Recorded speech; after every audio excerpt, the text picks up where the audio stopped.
Konflik dan perseteruan rumah tangga antara Jonathan Frizzy dan Dena Devanka masih akan terus memanas. Setelah sebelumnya Jonathan Frizzy melakukan konferensi pers untuk membantah pernyataan dari Dena Devanka yang menduga dirinya melakukan perselingkuhan, kini tak berapa lama setelah Jonathan Frizzy mengungkapkan bantahan telah melakukan perselingkuhan, Dena Devanka pun unggah kalimat menyentuh di Instastory-nya yang menyatakan bahwa betapa dirinya sangat mencintai ketiga buah hatinya. Bagi Dena Devanka, kehadiran ketiga anak-anaknya tersebut adalah anugerah yang luar biasa yang telah Tuhan titipkan kepada dirinya. Berikut kalimat unggahan Dena Devanka yang menyentuh hati. Ya Tuhan, tolonglah berikan aku kekuatan untuk menjaga dan membesarkan ketiga anak yang telah dititipkan untukku. Karena bersama mereka adalah kebahagiaan yang tak ternilai, melebihi apapun di dunia ini.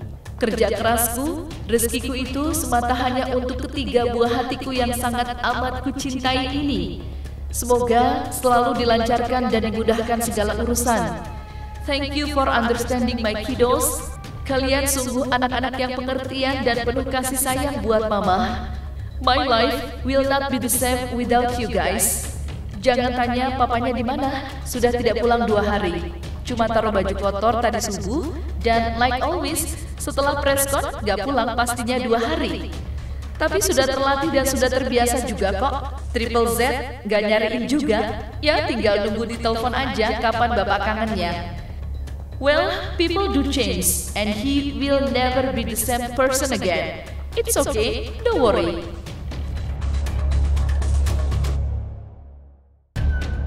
Sebelumnya, Jonathan Frizzy telah melakukan konferensi pers setelah dirinya merasa terganggu dan gerah akan pernyataan dari Dena Devanka yang menduga dan menuding dirinya telah melakukan perselingkuhan.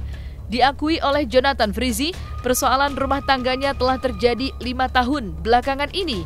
Maka inilah bantahan dari Jonathan Frizzy yang merasa dirugikan atas tudingan dan dugaan dari Dena Devanka yang menduga dirinya berselingkuh. Ya, langsung aja. Jadi sebenarnya di sini saya baru pertama kali konferensi pers karena opini-opini di luar sana kan udah banyak banget yang rancu gitu, yang nggak sesuai.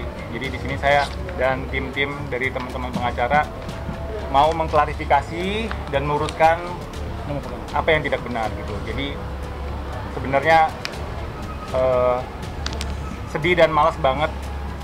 Apalagi saya pribadi dari dulu nggak pernah yang aneh-aneh gitu, nggak pernah mengumbar yang negatif-negatif. Apalagi rumah tangga saya sekarang ini dipublikasikan ke media gitu. Jadi ini hal yang sangat terakhir banget yang seharusnya saya lakukan. Tapi saya harus bertindak karena sudah banyak banget berita-berita yang menyudutkan saya gitu. Oke, langsung aja ya. Jadi permasalahan saya dengan istri, kita semua, saya beserta keluarga, Dena beserta keluarga, sebenarnya sudah ada pertemuan sebelum kejadian ini terjadi gitu. Jadi sudah ada kata damai untuk berpisah baik-baik. Jadi kita damai, kita tidak akan meneruskan ke polisi dan segala macam. Tapi ternyata diabaikan dari pihak sana sampai akhirnya terjadi seperti sekarang. Saya dilaporkan, saya yang dilaporkan loh ya, saya yang digugat, dan yang paling sedih itu laporan polisi ditaruh di gugatan, yang artinya bisa diartikan sendiri itu untuk perbuatan anak. Sebenarnya tidak ada perjanjian seperti itu. Kita mau jadi co-parenting, mau baik-baik, mau jadi teman, jadi sahabat untuk anak-anak kita gitu loh. Makanya sekarang banyak yang bilang, kok Ijong tega banget sih melaporkan istri gitu. Sekarang saya tanya, emang kalian tega saya di penjara? Gitu aja. Emang kalian tega saya jadi tersangka? Sebenarnya ini cuma salah paham. Saya dituduh apa yang tidak benar gitu. Makanya saya fight, saya juga melaporkan yang benar. Gini, 2 judul sebelumnya saya syuting, itu saya syuting di Puncak. Atau saya syuting di luar kota, banyak kan luar kota. Karena kan lagi PSBB, PPKM, jadi kita sewa satu tempat. Mungkin teman-teman juga tahu, kalau lokasi syutingnya sekarang aja, lokasi syuting cuma di Cibubur doang bolehnya, ya kan? Apalagi yang sebelumnya, pas lagi PSBB, PPKM, kita cuma ada di Puncak, cuma boleh di Bogor, satu tempat. untuk selesai syuting aja bisa sampai subuh gitu. Saya usahakan pulang karena ada anak-anak. Saya usahakan sekali pulang karena ada anak-anak. Karena anak yang paling kecil itu tidur sama saya gitu. Jadi setiap saya pulang selalu ditanya terus, saya jawab tanya terus sampai ditanya sampai menyinggung. Saya dicubit sekali 2-3 kali, akhirnya saya juga gerah kan gitu. Akhirnya terjadilah cekcok dan terjadi keributan. Saya sangat menghindari banget keributan yang ada anak. Nah sekarang ini sudah ada anak bisa menyaksikan, itu sangat disayangkan, makanya sekarang saya lebih baik menghindar. Oke, jawabannya sebenarnya aku klarifikasi ya di sini ya. Sebenarnya rumah tangganya kami itu sudah tidak harmonis sejak lama banget, jauh dari sebelum 2018. Anak kami lahir itu kita udah sering cekcok juga gitu. Karena pada saat kita lagi mau program anak nggak jadi, Denanya suka labil segala macam gitu. Jadi memang jauh sebelumnya sudah tidak harmonis. Makanya jalan terbaik saya pikir sekarang dengan berat hati memang harus berpisah tapi secara baik-baik. Semoga juga nanti saya dan Dena bisa jadi orang tua yang baik buat anak-anak, karena saya juga banting tulang buat membiayai anak-anak beserta isinya, beserta rumah segala macam. Rumah masih cicilan, saya juga harus kerja keras gitu. Gimana mau kerja keras kalau dicurigain terus gitu aja sih. Kenapa? Udah saya jawab barusan. Perselingkuhan yang diduga perselingkuhan itu kapan? Kan saya udah bilang, sebenarnya sudah tidak harmonis jauh sebelum 5 tahun ke belakang, 10 tahun ke belakang bahkan. Jonathan Frizzy pun dalam konferensi persnya kali ini juga membantah pernyataan dari pihak Dena Devanka jika bukti-bukti foto CCTV yang ditunjukkan di depan media adalah foto editan.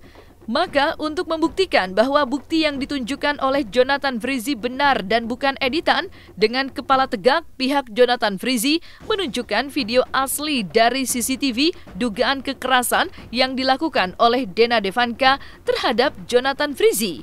Siap ya, mungkin flashnya bisa dimatiin dulu. Siap ya? Nih ya, kita clear ini bukan editan ya.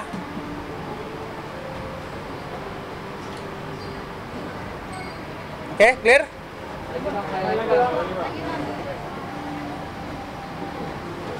Ya?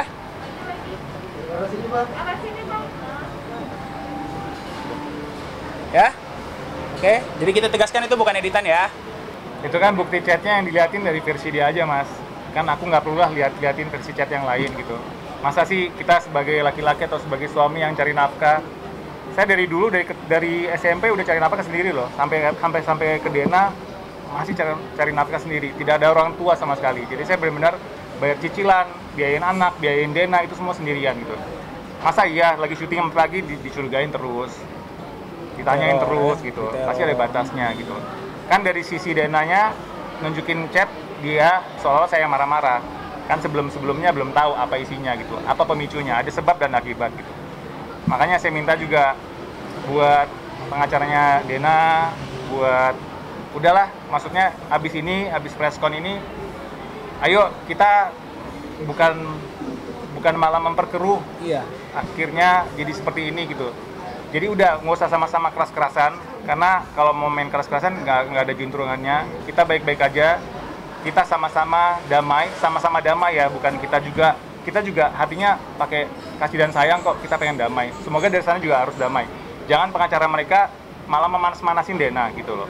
Kalau mau main bukti-buktian, Dena misalnya ada 50 lembar, saya ada 500 lembar. Saya masih ada bukti, saya masih ada banyak bukti, ada 3 video lagi yang sama seperti tadi gitu. Jadi maksudnya udah, kasihan juga anak-anak, sebenarnya ini juga aib keluarga. Saya juga mohon maaf buat pihak-pihak sana yang dirugikan, keluarga, saudara, teman-teman. Ini semua dimulai dari sebenarnya nggak komitmen aja sih gitu. Kalau kita sama-sama komitmen, udah pisahnya baik-baik, udah menjalin hubungan baik-baik walaupun bisa baik-baik gitu. Jadi saya mohon teman-teman pengacara Dena, udah ya, cukup. Habis ini nggak usah main balas-balasan lagi, karena saya punya beberapa bukti-bukti yang justru bisa makin memperkeruh nantinya. Jadi saya harap cukup, kasihan anak-anak saya. Sudah. Itu sudah dilakukan semuanya mas gitu.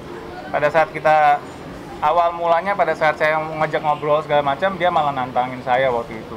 Dia bilang, emang kenapa bro, kayak gitu. Kan emang kamu melakukan kekerasan gitu. Saya pikir, loh, bukannya kita mau tarik sama-sama laporannya gitu. Dia nanya malah seperti itu, malah meneruskan laporannya. Ya udahlah, jadi seperti sekarang ini. Contohnya, sebenarnya kalau tidak ada yang kayak gini-gini, kita baik-baik aja di rumah kok. Baik-baik untuk anak-anak ya. Kita ngobrol, kita ngurus anak-anak bareng-bareng. Namanya co-parenting. Tapi dengan adanya kayak gini konferensi pers, dia tahu, oh kamu ternyata konferensi pers ya, kayak gitu. Dia langsung marah. Dia langsung negur dengan cara yang buat saya tidak enak dan sakit gitu loh. Sedih aja gitu. Masa dia bisa bebas konferensi pers, pulang dari pengadilan agama bisa ngomong sama teman-teman media semuanya dengan nunjukin bukti segala macam. Saya diam kok. Dena yang posting-posting di Instagram gitu, bilang kalau Dena udah kerja, Dena sudah bekerja. Saya akuin memang, tapi baru 1-2 bulan ini. 1-2 bulan dia kerja di Trans TV. Dia bilang seolah-olah dia 7 kali 24 jam menjaga anak-anak. Dan dia membiayai anak-anak. Seolah-olah bukan saya yang biayain gitu. Jadi selama ini yang biayain siapa kalau bukan saya? Emangnya cari duit sekarang gampang? Pinjam sama orang tua, saya nggak punya orang tua gitu. Jadi semuanya dari dulu sampai sekarang itu saya yang biayain. Bahkan sampai Dana bekerja sekarang, itu saya yang biayain. Bulan Mei itu saya sudah lebam-lebam, ya. Saya sudah lebam-lebam, kemudian setelah lebam-lebam itu saya lapor polisi kan, ya. Saya lapor, saya visum karena saya juga ada ketakutan sebagai seorang istri, sebagai seorang ibu dari anak-anak, saya takut kejadian hal ini. Saksi tentu ada, yaitu siapa? Orang yang bekerja di rumah saya, ya. Semua sudah dipanggil ke pihak Polres dan semuanya memberikan kesaksian yang sejujurnya. Setelah itu saya berusaha untuk menjalani hidup seperti biasa ya, saya juga. Tapi kejadian yang ada di video ini itu kejadian di bulan Juli. Di saat itu saya kondisi pada saat kondisinya tuh saya lagi berkabung ya, karena mungkin teman-teman tahu saya kehilangan kakak kandung saya. Di situ baru 7 harian, kejadian itu subuh-subuh, tiba-tiba emosi, marah, terus dia gedor-gedor kamar saya, dia pengen ngasih anak saya nih, dia pengen pergi lah intinya. Seperti biasa dia mau pergi dari rumah, dia gedor-gedor, akhirnya kejadian lah seperti video ini. Gitu. Kak Dena diapakan kalau boleh tahu? Sedikit ya dilihat aja dari videonya ya. Bisa ditunjukin? Itu Oke. Agak ke tengah bang. Dimajuin aja mas ke depan. Maju. Handphone nggak usah maju, ada Ke bawah ya. Nih teman-teman mungkin kalau saya juga sebenarnya udah nggak mau ya. Tapi ini ada beberapa chat yang saya juga sudah print ya, sampai sebenarnya sih agak lebih tebel ya. Tapi ini yang apa ya? Mungkin saya kasih taunya kalau setiap kali saya komunikasi sama dia itu selalu bahasanya seperti ini. Jam 10 malam ya. Iya, nggak syuting. Emang kenapa? Sudah break. Emang kenapa? Mau nggak kerja? Emang kenapa? Gitu ya. Kemudian kalau saya bahas nih jam 4.52 pagi ya, dia tiba-tiba fotoin orang, emang di mana, pulang nggak? Dia fotoin lah, keru sakit jiwa kau Dena, angkat dong opung gitu. Itu rumah perjuangan gue, awas kau ya, aku balik kita ribut, besok gue bisa tidur di luar. Nah itu salah satunya aja. Jadi teman-teman bisa tahu. Jadi saya juga ngerasa saya itu 16 tahun sama dia. Saya tahu dong semenjak zaman pacaran, saya tahulah ritme syuting seperti apa. Saya ibaratnya saya dulu kerja di TV juga, saya ngerti lah gimana. Sampai saya datang nih ke lokasinya. Saya datang jam 2. Terus saya tanya sama security-nya, oh udah pulang mbak, ini mah jam segini udah bersih. Maksudnya gimana pak? Ya jam 12, jam 1 lah maksimal. Ya memang, apalagi lagi PPKM gini, pasti pekerjaan semua diminimalisir, benar gak? Iya. Jadi buat saya saat itu sempat saya setelah dari lokasinya dia, saya telepon kamu memang di mana? Saya tuh ke lokasi kamu, tapi kok nggak ada. Nah, terserah gue ya. Jadi selalu kata-kata itu yang buat saya tuh harus diem gitu loh. Sama ini saya harus diem. Saya itu bahasanya jadi kayak saya seperti kayak dibully ya Mas ya. Saya seperti dibully, saya diancem, disuruh jadi istri tuh harus diem. Nah, pada saat saya akhirnya memberikan caption atau kayak berontak lah ya, mulai berontak di caption Instagram saya, mulai itu dia, kok kamu begini gitu. Maunya dia saya menjadi istri tuh yang diem aja. Jadi dia asik di luar sana, secara status dia masih ada saya buat anak-anak. Nah, kayak gitu kan buat saya nggak adil dong. Gitu. Soalnya memancing keributan dan tidak dianggap. Oh iya, ya nggak dianggap dong Mas. Pasti nggak dianggap. Udah nggak ditelepon, nggak diperhatikan, nggak dianggap ya. Taulah istri kalau nggak dianggap seperti apa. Saya telepon tuh nggak boleh ya, kecuali urusan anak. Gitu.